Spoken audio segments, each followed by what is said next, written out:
పొడితో కానివ్వండి, కొంచెం పిల్లలకైతే చీజ్ కానివ్వండి, అది వేసి ఇచ్చేసేయండి, చాలా చక్కగా ఉంటుంది. అలాగే ఇందులో వెజిటబుల్ వేసామని కూడా తెలియకుండా హ్యాపీగా తినేస్తారు. కొంచెం జీలకర్ర కూడా వేసుకుంటున్నాను, అలాగే సాల్ట్.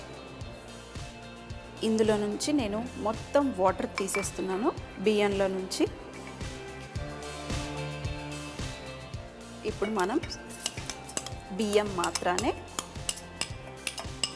ప్లెయిన్ రైస్తోనే చేస్తున్నాను. ఇది కూడా వేసేసాను. ఇప్పుడు మనం సొరకాయని కట్ చేసుకుందాం. లేతగా ఉంది కాబట్టి నేను చెప్పాను కదా పొట్టు కూడా వేసుకుంటున్నానని. మీరు కావాలంటే లైట్గా తీసేసుకోండి, కొంచెం కావాలంటే తీసేయండి, లేదంటే ఇలాగే ముక్కలు వేసేద్దాం మన జార్లో.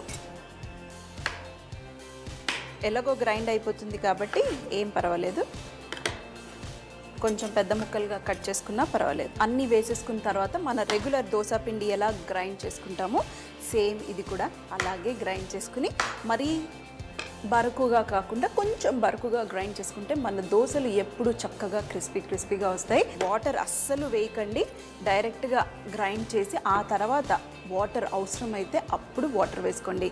చెప్పాను కదా మన సొరకాయలో చాలా వాటర్ కంటెంట్ ఉంటుంది కాబట్టి మీరు వాటర్ ఫస్టే వేయకండి. సో మరి నేను ఇది గ్రైండ్ చేసుకుంటాను. అన్నీ ఇందులో ఉన్నాయి, ఇంకా గ్రైండ్ చేసుకుని దోశ వేసుకోవటమే. దోశ పిండి రెడీ అయిపోయింది చూడండి. ఇలా చక్కగా చిక్కగా చేసుకోండి. ఎంత చక్కగా గ్రీన్ కలర్లో ఉంది చూడండి, ఎందుకంటే ఇందులో మనం కొత్తిమీర వేసుకున్నాము, కరివేపాకు వేసుకున్నాము, అలాగే గ్రీన్ కలర్తో ఉన్న మన సొరకాయ మొత్తం పొట్టుతో పాటు వేసుకున్నాము, అలాగే ఇందులో అల్లము, పచ్చిమిరపకాయలు. సో ఇవన్నీ ఉండడం వల్ల మనకి థిక్ బ్యాటర్ చూడండి, ఇంత థిక్గానే ఉండాలి. మరీ పల్చగా ఉందంటే మనకి దోశ చక్కగా రాదు. సో పర్ఫెక్ట్గా చేసుకోవచ్చు మీరు. ఇలా థిక్గా ఉంటే బ్యాటర్. క్లీన్ చేసేస్తున్నాను. కొంచెం ఒక్క చుక్క వాటర్ ఇందులో లైట్గా మన గ్రైండర్లో ఏదైతే ఉందో అది వచ్చేస్తుంది. ఇలాంటివి వెజిటేబుల్స్ వేసి మీరు పిల్లలకి ఇలా చేశారనుకోండి హ్యాపీగా తినేస్తారు. ఇందులో కూరగాయ ఉంది అని కూడా తెలియకుండా. రెడీ పిండి. అలాగే ఇక్కడ నేను పాన్ కూడా పెట్టేసుకున్నాను, కొంచెం వేడెక్కిపోయింది. ఇప్పుడు మనం దోశ వేసుకోవటమే. అన్నీ ఇందులోనే వేసేసాను కదా, ఇంకేమీ వేసుకోవాల్సిన అవసరం లేదు. ఒక్కసారి మిక్స్, ఆ తర్వాత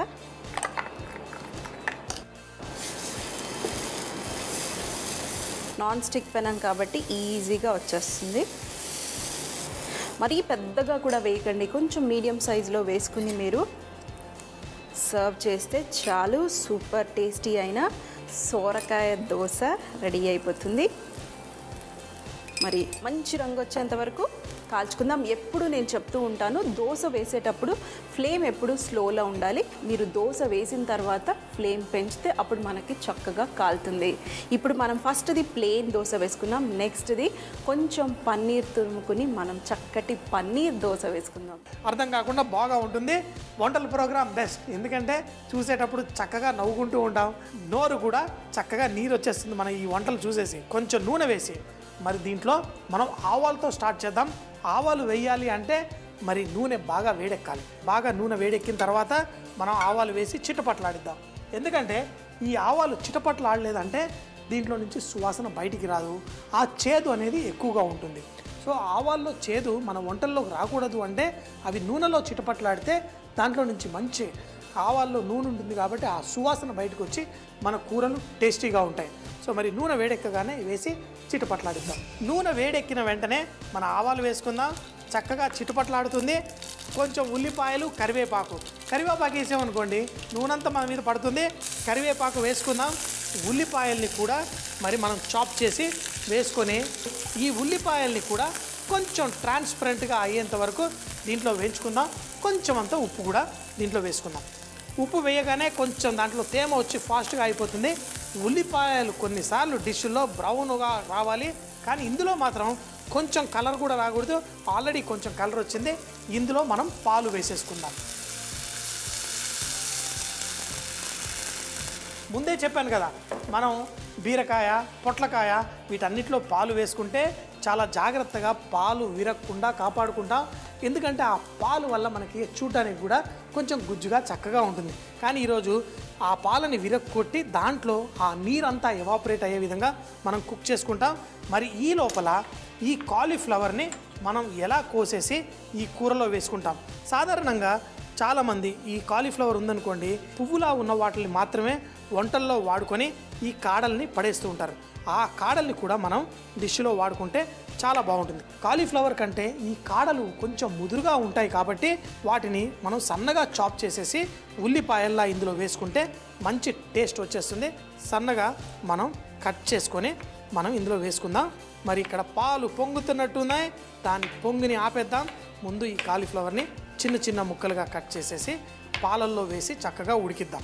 ఈ కాడలు కూడా చక్కగా ఈ పాలల్లో మనం వేసుకుందాం. దీన్ని మంచిగా కుక్ చేసుకుందాం. దీంట్లో మిగతావి మనం ఏం వేసుకున్నాం, పచ్చిగానే వేసుకుందాం. అల్లాన్ని కూడా తీసి సన్నగా కట్ చేసి వేసుకుందాం. చాలామంది పొద్దున తొందరగా ఉండాలనేసి ఉల్లిపాయలు ముందుగానే కట్ చేసి పెట్టుకుంటారు. అలా వేసి మనం పాలు పోసామంటే పాలు ఆటోమేటిక్గా విరిగిపోతుంది.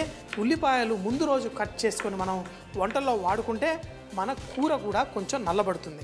సన్నగా తరిగిన అల్లాన్ని కూడా ఇందులో వేసుకొని ఒక 2-3 నిమిషాల పాటు కుక్ చేసుకుందాం. పాలు కొంచెం దగ్గరగా అవుతుంది, అలాగే మన ఈ కాలీఫ్లవర్ కూడా కుక్ అవుతుంది. అయితే మనం ఈ పాలు విరగొట్టడం కోసం కొంచెం నిమ్మరసం వేసేసుకుంటే మన పాలు విరిగిపోతాయి. ఆ జున్నులాగా వచ్చేదాన్ని కూరలో మనం చక్కగా కుక్ చేసుకుందాం. ఇప్పుడు చూడండి, పాలు విరిగిపోయాయి. మన కాలీఫ్లవర్ జున్నులా చక్కగా తయారవుతుంది.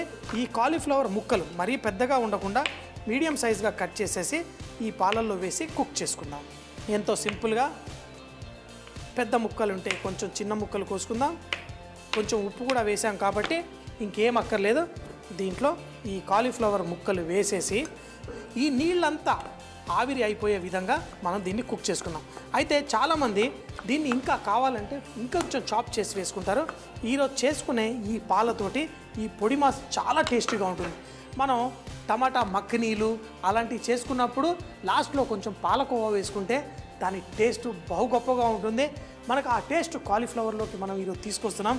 జస్ట్ ఆ పాలు వేసి కొంచెం నిమ్మరసం వేసి విరగొట్టి ఆ విరిగిన పాలని చక్కగా మన ఈ కాలీఫ్లవర్ తోటి కోటింగ్ అవుతుంది. మరి ఒక 2-3 నిమిషాల్లో కాలీఫ్లవర్ కుక్ అవుతుంది. తర్వాత ఏం చేయాలో చూపిస్తాను. ఒక 3-4 నిమిషాలు అయిన తర్వాత దీంట్లో మీకు చూస్తే ఆ విరిగిన పాలంతా మరి మిగతా తేమంతా కూడా అయిపోతూ పర్ఫెక్ట్గా ఉంది. ఇందులో కొంచెం అంత ధనియాల పొడి, దీంట్లో మిరియాల పొడి కూడా వేసుకుందాం. కానీ మిరియాల పొడి లాస్ట్లో వేద్దాం. అప్పటిదాకా మూత పెట్టి మరొక నిమిషం పాటు కుక్ చేసుకొని దీంట్లో టమాటా మనం సెంటర్లో కొంచెం బ్రౌన్గా ఉంటుంది కదా, ఆ హోటల్లో ఇవన్నీ తీపిసేసి వంటల్లో వేసుకుంటూ ఉంటారు. మరి టమాటాని మనం చిన్న ముక్కలుగా అంటే క్వార్టర్స్గా కట్ చేసేసి ఇందులో వేసేసుకుందాం. ఈ టమాటా మరీ ఎక్కువగా కుక్ అవ్వకూడదు, లైట్గా కుక్ అవ్వాలి. టమాటా మిరియాల కాంబినేషన్ కూడా బాగుంటుంది. కాలీఫ్లవరు మిరియాలు కూడా మంచి కాంబినేషను. మరి టమాటా వేసిన వెంటనే కొంచెం అంత కొత్తిమీర, మిరియాల పొడి కూడా వేసేసుకుందాం. టమాటాలు చెప్పాను కదా, మరీ ఎక్కువగా కుక్ అవ్వకూడదు. ఆ వేడికే ఈ టమాటాలు కొంచెం సాఫ్ట్గా అవుతాయి. అంతకంటే ఎక్కువ మనం కుక్ చేయాల్సిన అవసరం లేదు. నీళ్లు కూడా దీంట్లో అంతా అయిపోతుంది. లాస్ట్లో మనం మిరియాల పొడి వేసుకుందాం. మిరియాల పొడి కూడా వేసుకున్న తర్వాత ఫస్ట్ ఇందులో ఉప్పు సరిపోయిందా లేదా, ఆ పాలు, ఆ కరివేపాకు, ఆవాలు అంతా మంచి టేస్ట్ వచ్చిందే. చివరిగా కొంచెం ఉప్పు పడుతుంది వేసేసుకొని ఆ కొత్తిమీర కూడా వేసేసి మనం ఒక్కసారి కలిపేసి టాస్ చేసుకొని వేడివేడిగా రకరకాలు మనం పొడి మాసని ఇదివరకే మనం చేసుకున్నాము. కాలీఫ్లవరు మిరియాలు ఈరోజు పాలు వేయడం వల్ల ఈ కాలీఫ్లవర్కి మరింత టేస్ట్ వచ్చేసింది. మరి మన డిష్ రెడీ. ఆ టమాటాలు కూడా కొంచెం మగ్గేంత వరకు స్టవ్ కట్టేద్దాం. దాంట్లో ఉన్న వేడిలోనే అది స్లైట్గా సాఫ్ట్గా అవుతుంది. మరీ ఓవర్గా కుక్ అవ్వకూడదు. ముక్క చూస్తే ముక్కలా కనబడాలి, కానీ సాఫ్ట్గా ఉండాలి. మరి దీన్ని ఒక 2 నిమిషాల తర్వాత వడ్డించేసుకుందాం. 2 నిమిషాలు అయిన తర్వాత మళ్ళీ చూడండి, వేడివేడిగా ఉంది. ఇలా చేసేసుకొని దీన్ని అన్నంతో పాటు తిన్నా, రొట్టెలతో పాటు తిన్నా భలేగా ఉంటుంది. ఎక్కువగా మసాలాలు అవి కాకుండా పురాతన కాలంలో మన దగ్గర కారప్పొడి, పచ్చిమిరపకాయలు కాదు, ఈ మిరియాలతోటే మంచి సువాసన వచ్చేది. ఇలా నువ్వులతోటి రకరకాల రొట్టెలు చేసుకొని తినేవాళ్ళు. ఇప్పుడు ఏమన్నా బంగాళదుంప లేకపోయినా బతకలేని పరిస్థితి వచ్చేసింది. అలా కాకుండా ఈ కూరల్లో కూడా మంచి సువాసన, మంచి ఇలా మూత ఓపెన్ చేయగానే అందులో నుంచి ఆ కరివేపాకు, ఆ మిరియాల సువాసన వస్తూ అందులో మనం పాలు కూడా వేసాం కాబట్టి దీనికి మరింత టేస్టీగా